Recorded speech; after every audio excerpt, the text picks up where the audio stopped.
Alright, what is going on, guys? Back with you for another video for our Week 14 predictions. And I know we did this about a little bit over a month ago, but a lot has changed in the NFL. So with me and Colin today, we're going to be going over our predictions for who will win, the MVP award and all the other important awards that, happen at the end of the regular season, kind of predict where we think those trends are heading. If you like us, make sure to subscribe and follow us on Twitter, known as X now, at About Teams NFL. But back with Colin for another video. And Colin, I guess if you want to start us off with your MVP, start off with the big award. Kind of give us what you think, who you think is leading right now, at least. Right now, at least, I think when we talk about MVP, like a lot of people really don't just break it down to most valuable player, but Yeah. I think when we really just get down to who is the most valuable player in the NFL right now, I think that would be Christian McCaffrey. I mean, just insanely consistent every single game. I mean, I haven't seen a run defense that can stop him. Even the Eagles could not stop Christian McCaffrey scoring a touchdown almost every game. I think he's effective on the pass. He's effective on the run. Just really hard to stop him this year. And I think if any team wanted a player, it would be Christian McCaffrey this year. Yeah, I mean, I agree with you, but I just, they haven't given out the MVP to a non-quarterback since Adrian Peterson, I believe. So it's been quite a while. But McCaffrey's put up a season where, he definitely deserves recognition. But, he has been arguably probably the most, when the 49ers think about who to stop, they have so many weapons, but they go to McCaffrey because they lean on him to, open up the passing game. And that ridiculous streak of scoring a touchdown for like however many games it was, like 17 or something. He definitely has. But I'd say for me, at least right now, just because of how quarterback heavy it's been, and I don't even know like if he necessarily deserves it, but he's had a kind of like a great sort of season is Dak Prescott. I think the Cowboys are rolling now. They're like 9-3 or something. They're a game back of the Eagles for the division. And I believe they're playing Philly this week, if I'm not mistaken. And either way, I thought they're playing Miami. Oh, that's right. Yeah, but I know they have one game left with Philly coming up pretty soon. And it's just going to be interesting because, I mean, Dak's putting up great numbers this year. He's had one of the best TD to interception ratios. He's just been playing great ball, and he deserves recognition. Last year, he threw like the most picks in the NFL despite missing 5 games. He kind of really struggled, but he's had a quiet bounce back season, and I mean now people are starting to recognize what he did to Seattle. On Thursday Night Football, he's just been playing great, and a lot of that may do with just how good elite the Cowboys' offensive line has been for quite a while. But the Cowboys, are a pass-heavy team, and they've had one of the best offenses just because of how well Dak's played. So as of right now, the only reason I'd maybe disagree with you on that is because let's say you put Dak on a struggling team right now. I don't know if he would absolutely change the trajectory of that team. But then again, I think of putting maybe Dak on the Patriots or somewhere like the Steelers, and they would probably be a better team.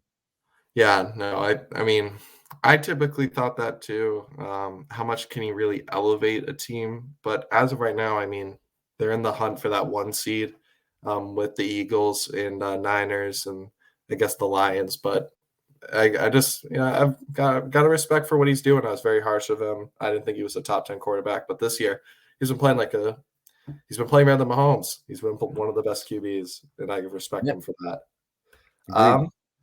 Now, with that being said, should we move into Coach of the Year? Coach of the Year. Oof. Who would you go or lean right now? Right now, I am sort of leaning towards probably either I'd go Mike McDaniel. I'll go Mike McDaniel so far. Okay. Just because, I mean, look at the Dolphins last year. Kind of really couldn't compete on the level that they are now. I think he plays games pretty well. I know they're really only good against teams with losing records, but even teams like the Patriots and the Bills and stuff like that are still tough teams to play regardless of their record. So I think they're doing a good job in a pretty tough division. And I believe they're leading the AFC right now. Yeah, I mean, he's obviously changed Tua's career since he's gone there. These last 2 years, he's been balling, and that's a huge credit to Mike McDaniel. I would say the only thing holding him back is, I mean, it's just whenever they play, like a winning team, they struggle. A team with a winning record. When they went to Philadelphia, and Philly's defense has been not that impressive to me this year, and they only were able to put up 10 points, 17, but one was really a defensive touchdown. So I just have some questions about his ability against, tougher competition and in like the playoffs. He's obviously been great, but when the going gets tough, sometimes if they get punched in the mouth by a good team, will he be able to respond? And it'll be interesting to see.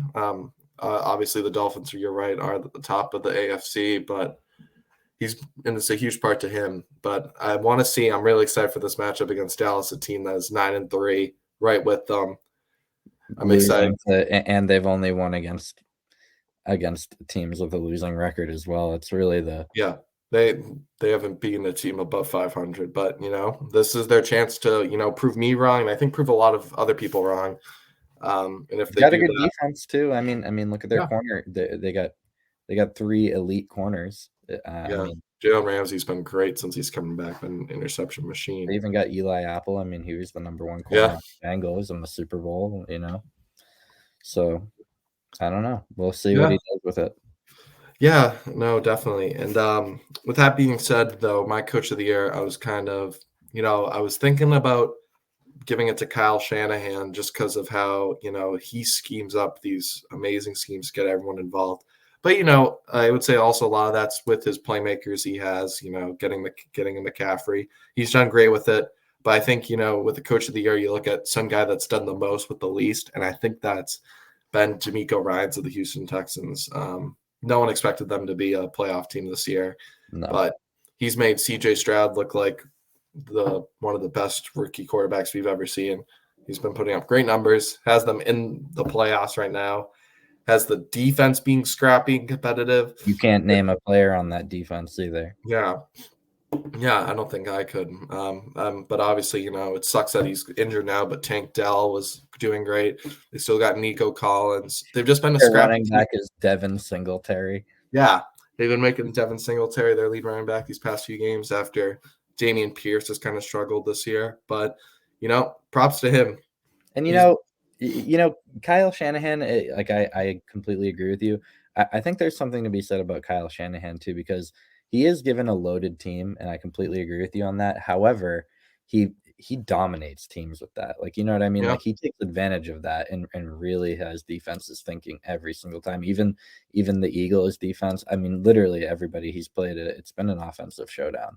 Yeah, I don't remember it quite exactly. I don't know if he won it, but if he can't win Coach of the Year when bringing the 49ers to a Super Bowl with Jimmy Garoppolo, who I think is a lot worse than Brock Purdy, or at least a substantial size, then I don't think he's going to win it with this roster now that he's McCaffrey and a better QB.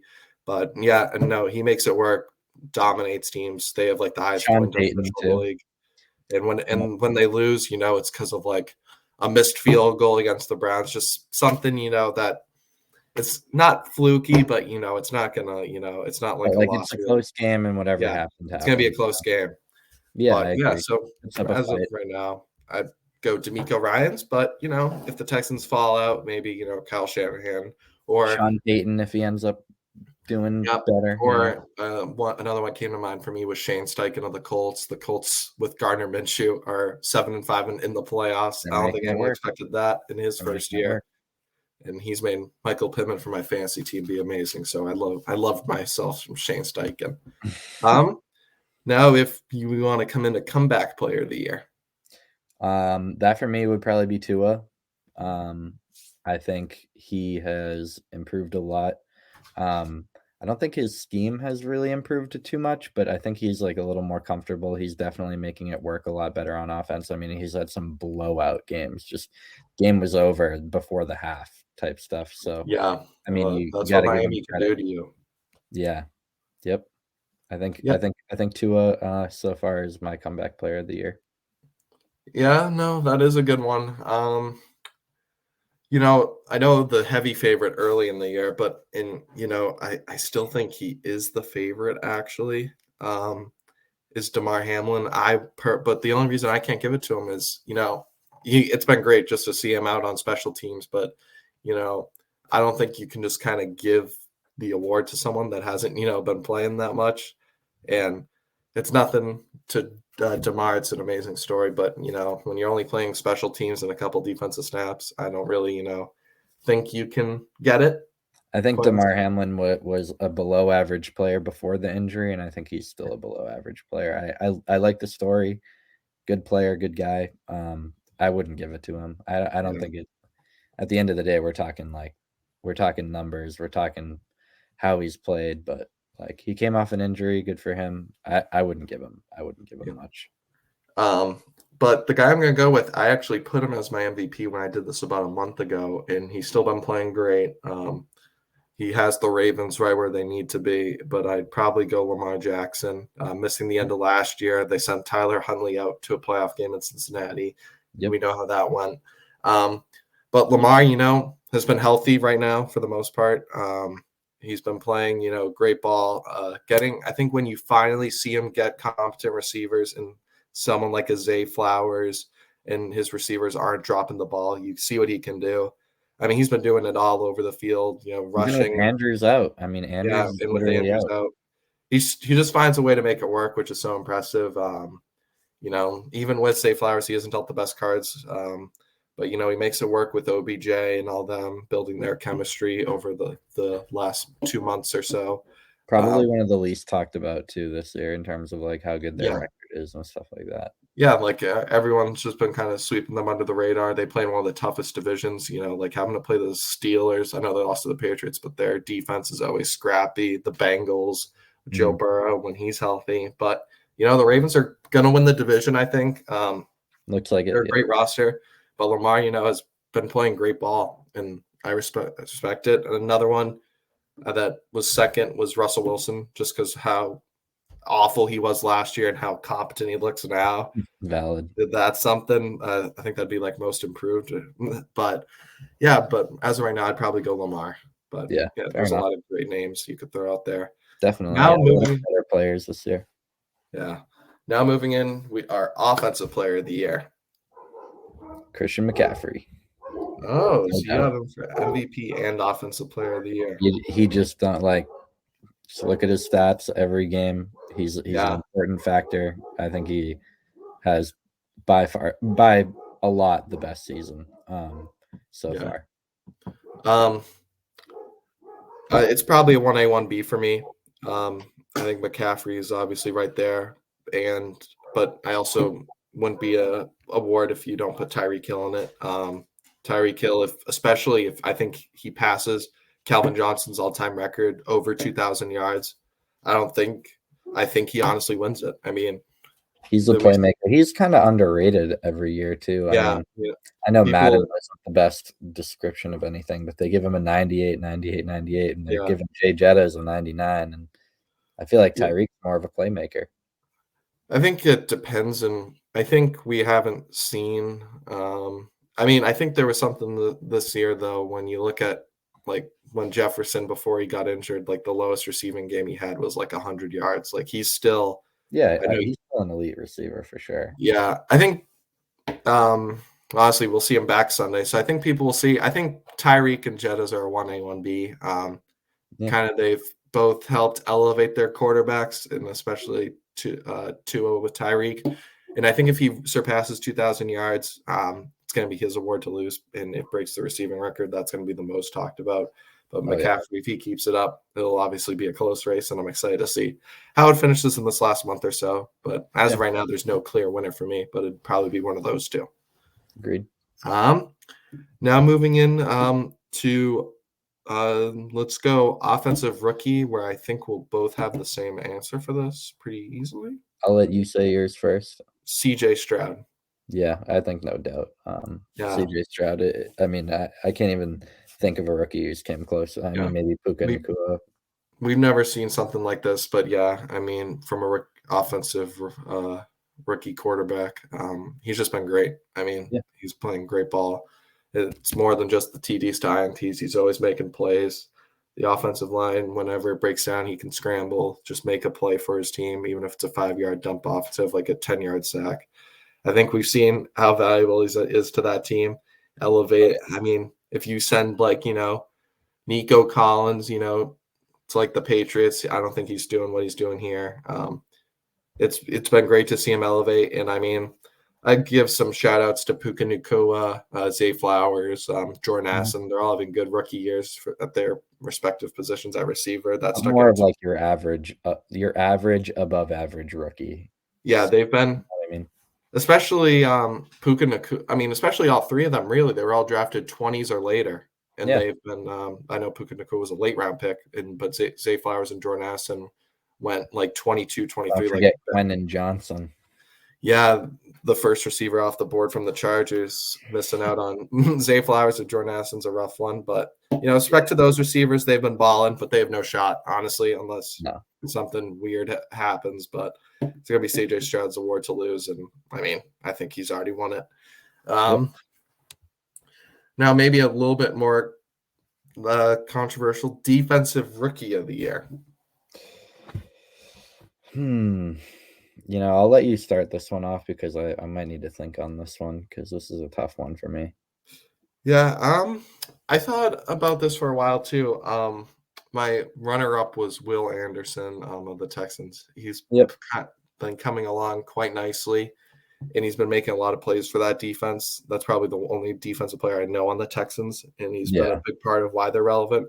But I would have to go with Devin Witherspoon of the Seattle Seahawks at cornerback. He's just been pretty much locked down all year. He's valid. Tariq Woolen has kind of slipped a little bit since his rookie year.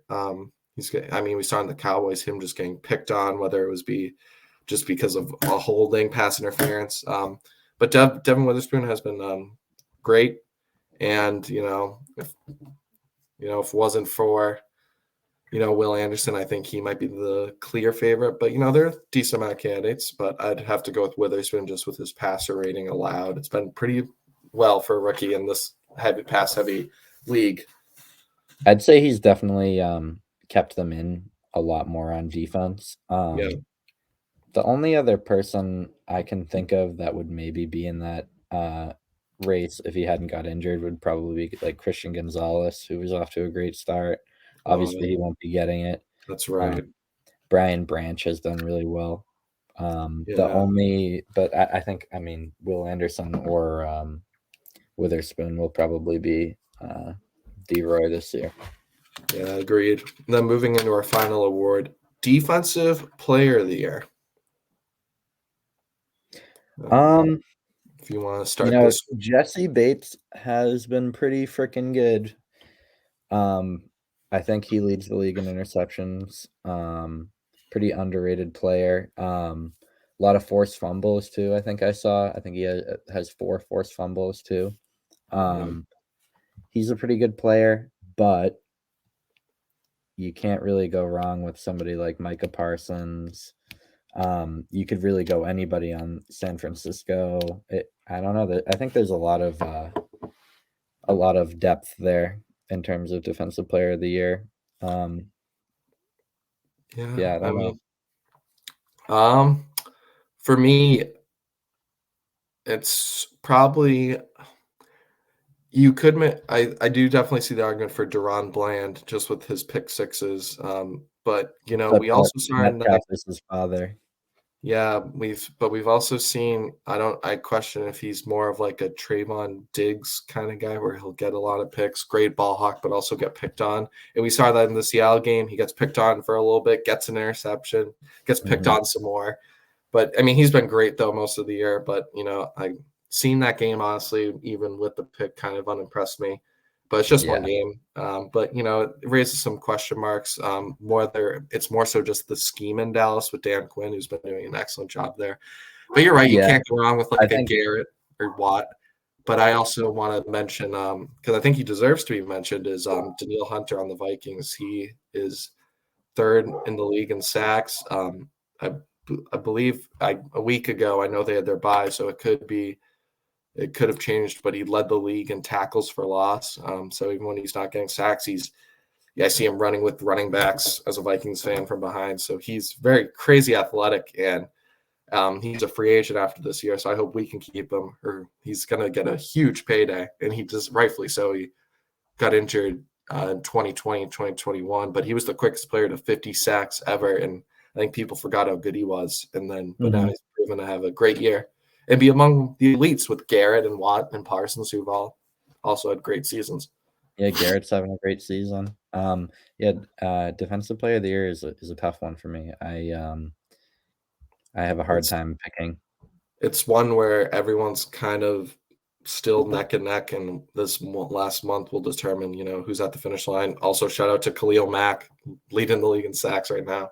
The same thing, except the Chargers just aren't getting it done. So I think the team they're holding defense pretty well. They just can't score. Khalil Mack is still very elite for how old he is. I mean, think about how long he's been around for. Yeah, winning a defensive player of the year in like 2015 or something. And he's still doing his thing when he's healthy. But yeah, so those are our awards. We'll probably do them, a month or month and a half whenever the season ends.